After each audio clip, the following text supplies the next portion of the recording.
you used the most powerful hallucinogen known to man, DMT? Oh, you use that? Well, everybody's used that, really, because your brain makes it. Yeah, your brain makes it while you're asleep. While you're in heavy REM sleep, everyone's brain produces way more than the effective dose. So what that means is, if you take the drug, like if it's chemically synthesized from a plant, and you take it, the amount you need to take is not nearly as much as your brain produces while you're in REM sleep. Did you have a vision? Yeah, a lot of visions. Sure. It's like, what I describe it as, it's like complex geometric patterns that are made out of love.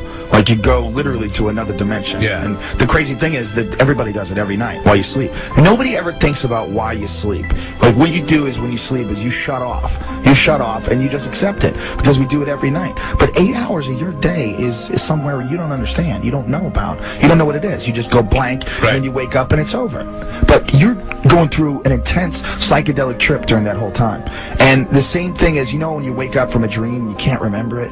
Like, this crazy dream, and it seems so real. And then 5 minutes later, you don't even know what the hell you were talking about. You don't remember the dream. Well, that's exactly what happens when you smoke DMT. When you take this drug, you have these insane visions, and then you can barely remember it just a few minutes later. And it's because your conscious brain is trying to protect you from this experience, because it's so mind-blowing. What it literally is, it's not scary, because it's exactly the same thing that happens to you when you die. So if there is an afterlife, that's scary. Yeah, that's scary. If there is, well, you're gonna die. Get used to it. No, Everybody's scared of it, but it's not. It shouldn't be scary. But Joe, here's the question: Do you lose physical control? When you're on this trip, you're not even there, man. You don't even exist. Well, that's the scary part. I mean, you can do something Same stupid. thing that happens when you go to sleep. Yeah, you can do something. You're in a couch. Just sit on a couch, smoke it, and you'll lie back. Do you pass out? Yeah, basically. Okay. How long does it last for? Is it 10 minutes? 10 minutes? 10 minutes. And then you're back. I remember. But what happened? This is what happens to you when you die. I mean, this is the chemical that your brain produces, and it's produced by a part of your brain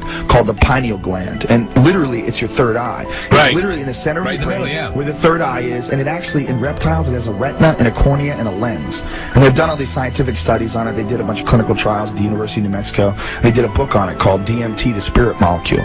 And what this is literally like a portal to the afterlife. It allows you to sneak a peek over there and come back. It's mind-blowing. But the crazy Why thing didn't is, this make it out the Fear Factor? well, they've known, the crazy thing is, they've known about this since like 1960.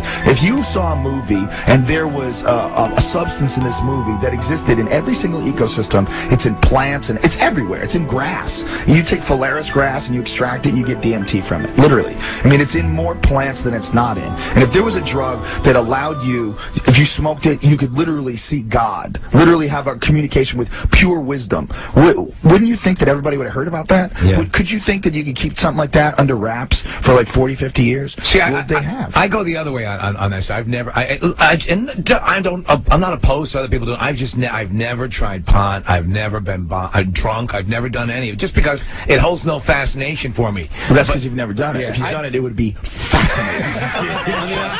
You can't say you've never done something, so it holds no fascination. That doesn't make any sense. When you've done it and you experience it, you're cutting back on your life's experiences. You just don't do anything that's addictive. Don't do anything that can kill you. It's real simple.